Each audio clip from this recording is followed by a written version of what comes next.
Hey everyone, welcome back. In this video, we will learn a new topic, which is Spring Data projections. We will see what are these projections and how can we use these projections in our code base. Let's start with projections. What is a projection? Projection is about selecting or fetching the required data from a table or from an entity. Let's take an example of a SQL query. Suppose there is a table with 10 columns. And it makes sense that we won't always need all the 10 columns whenever we are reading the data from that table. Maybe we always need 4 to 5 columns depending on the use case or the problem statement. So when we write the select query to read the data from that table, we generally provide a list of columns that we need. And this is called projection because we are reading a subset of data, the required data from the table. Similarly, when we talk about the Spring Data JPA, we have those JPA entities. And when we fetch these entities, we often use different functionalities provided by Spring Data JPA. So it could be a native query, it could be a criteria query, or we might be reading the entity using Spring Data JPA repositories, so on and so forth. Now here the thing is, these entities are typically mapped to the database table. So whenever we are fetching the entity, we often get the whole entity enriched and created for us by the framework. So if we take the same example of that table with 10 columns, suppose we have a corresponding JPA entity and we are fetching that entity. So chances are that we will get a new object of that entity for each row in that table with all the 10 attributes filled. But we don't always need all the attributes of a JPA entity. So what we generally do after fetching the entities, we often convert them into DTOs, which are data transfer objects. And these DTOs are then used by, let's say, services or the controllers. What we will see in this demo is how can we use Spring Data projections to simplify this process to only select what we need from the entity. So first of all, let's see what we have. We have a database table product, and this table has 2 records. And it has few columns like amount, primary key, which is ID, added by, category, code, name, and vendor for the product. And then we have a very simple application which is reading this data from the product table. So in the pom.xml, if you see, we are simply using Spring Data JPA, MySQL connector because I'm using MySQL database, and Lombok. That's it. We don't have any other dependency. And let me show you the application.yaml file. Here we have provided the details related to data source and some JPA related properties to show SQL and DDL-auto, which is only for the demo.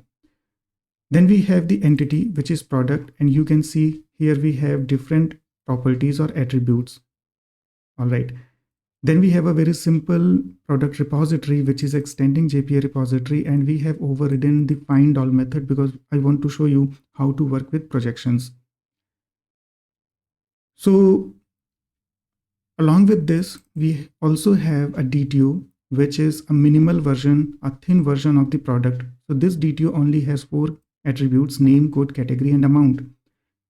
And in the main class where we are running the code, what we are doing here is, first of all, we are fetching the data, all the entities from the database using product repository by calling its find all method.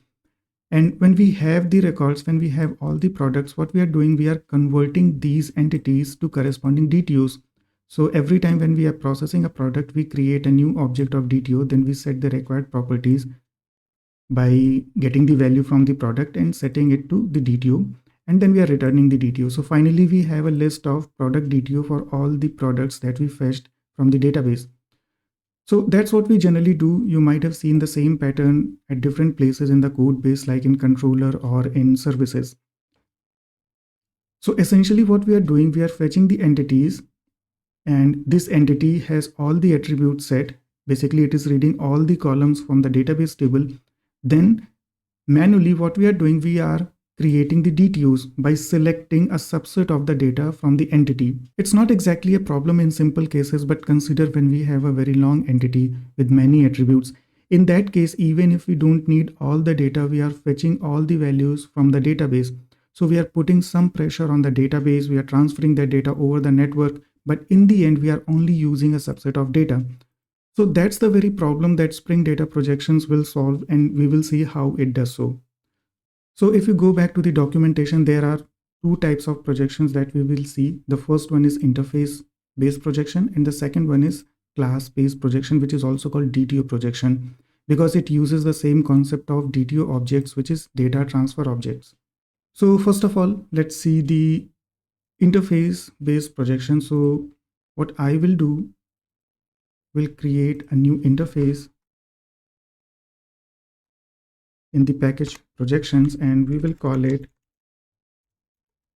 thin product, and this will be an interface. Now what it suggests, that in this interface you only provide the getters or the accessor methods for all the attributes that you need. That's all. So similar to what we did in the product DTO, here if you notice, out of all these attributes, we are only selecting these 4 attributes: name, code, category, and amount. So Spring says, in this scenario, you only need to provide the accessor method or the getter methods for all these properties that you actually need. And this public keyword is redundant for the interfaces. But the thing is, whatever property you actually need, we provide the getter method in this interface. That's it. And then in the repository class where we are fetching the entity, so let's go to the product repository. Instead of product, we can simply provide the thin product, the interface that we created. Okay, so in this case, because we are overriding the existing find all method, we can't change the return type. So let me revert it back, and we can write a new method here to return thin product, and we can say find all by let's check the database, find all by vendor.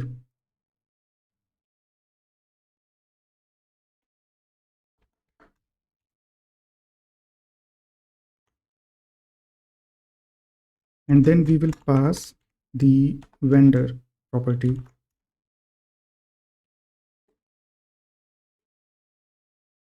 like this. So what we are doing here is we are defining a new method to fetch all the entities by vendor, and we will pass the vendor value here. But the important thing to notice here is, instead of returning the product, we are now returning an interface. We are providing the interface thin product.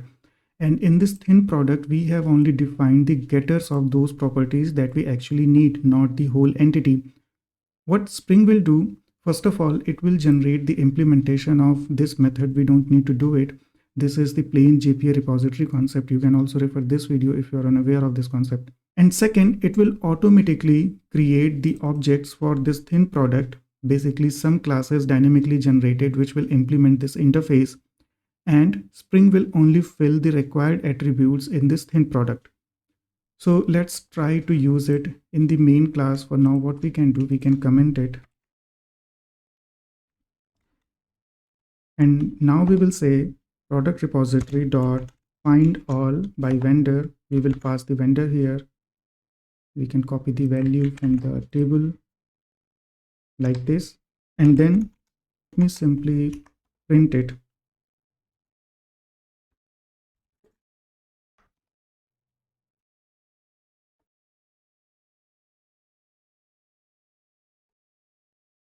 Get name and one more attribute, just to show you that we are getting the data using thin product, which is the interface, and get category. All right. So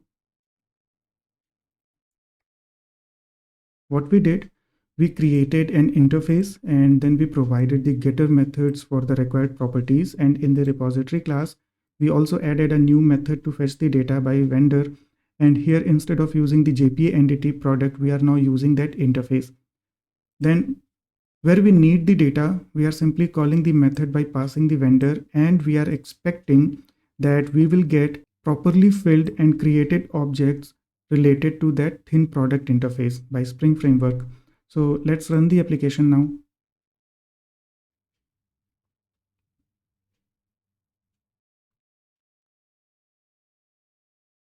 And here you can see 2 records, because there are 2 records in the table, 1 and 2. And if you notice the name, the first one is laptop and the second one is digital camera, and the category is electronics. And here in the log message, we see 2 entries, laptop, digital camera, with the category electronics. So that means we successfully fetched the required data using the interface based projection by providing it an interface, and Spring did everything automatically. So this is called interface based projection. Now, the good thing about interface based projection is that it fits easily with the repository model of Spring Data JPA.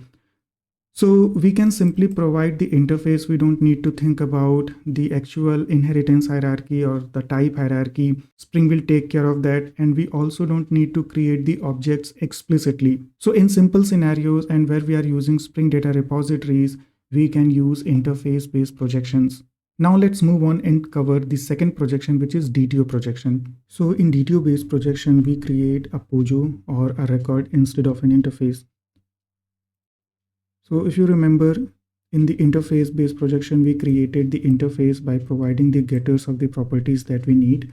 But in case of DTO projection, we create a simple class, use it as a POJO, or we can even create a Java record. So let's do that. We'll create a simple POJO to test DTO-based projections. And because we already have the DTO, maybe we can reuse that. So let me check this one, product DTO that we created. So this is the same DTO which has getters and setters. Maybe we can use that. The only thing that requires now is we'll have to provide constructor to initialize the product DTO. So we can reuse the same one. Let me just generate the constructor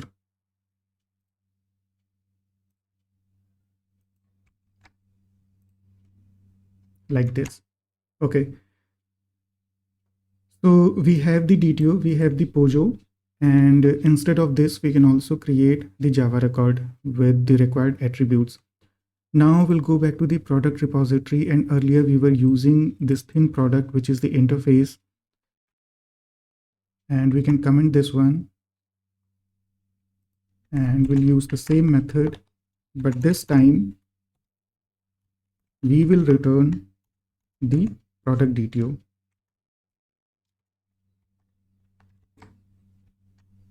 Okay. We still have the same method, and by passing it a vendor, we expect a number of records, but in the form of product DTO. So let's go to the main class, and here we can now comment this one.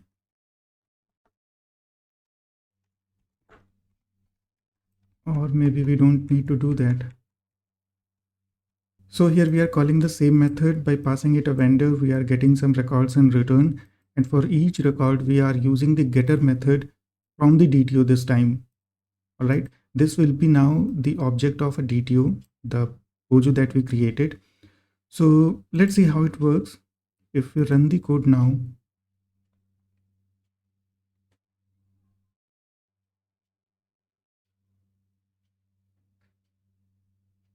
so the flow works. We can see the same output even now in the console. And if we go to the repository, what we can do now, because we are using a simple class, what we can do now, we can have more control on the query.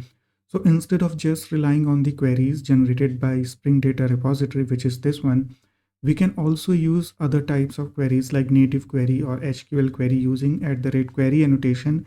And we can then initialize the product DTO or the POJO to return the required attributes. So what I mean by that is, let's say we want to write a query to select all the records from product table.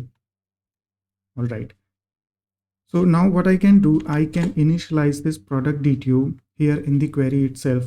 So what is the package? This is this dot product DTO. And now we need to pass all the required attributes, because remember we have a constructor which accepts 4 values as of now. So what we can do, we can say something like, what are the parameters? Name, code, category, and amount.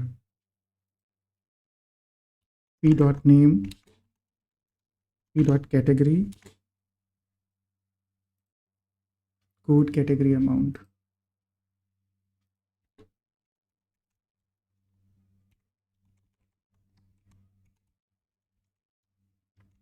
All right. Now in this case, the query is pretty simple. We are essentially using the same query. We are running the same query. And before that, let me also add the where clause because we need to pass the vendor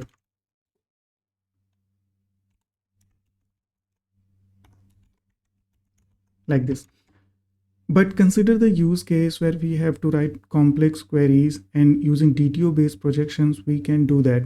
So we can write more complex queries and then we can initialize the DTO like this. That will do the job. So now that we have this query, let's retry the same thing.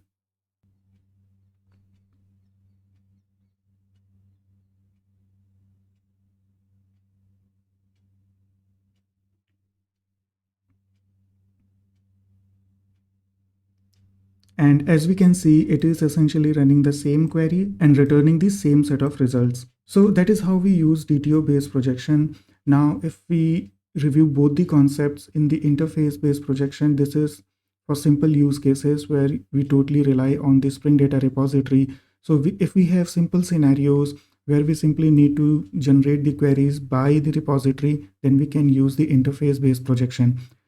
But let's say we have to deal with more complex queries with couple of joins or maybe native queries, then in that case, we can use the DTO based projection. And here we are using a simple class as Pojo or DTO, and we are creating the new object of that DTO. In the same way, when we use Java records, we can simply call the Java records, the constructor of the Java record, to create a new instance. So that will work with Java records as well in the same way. So that's all for now. Thanks for watching. See you in the next video.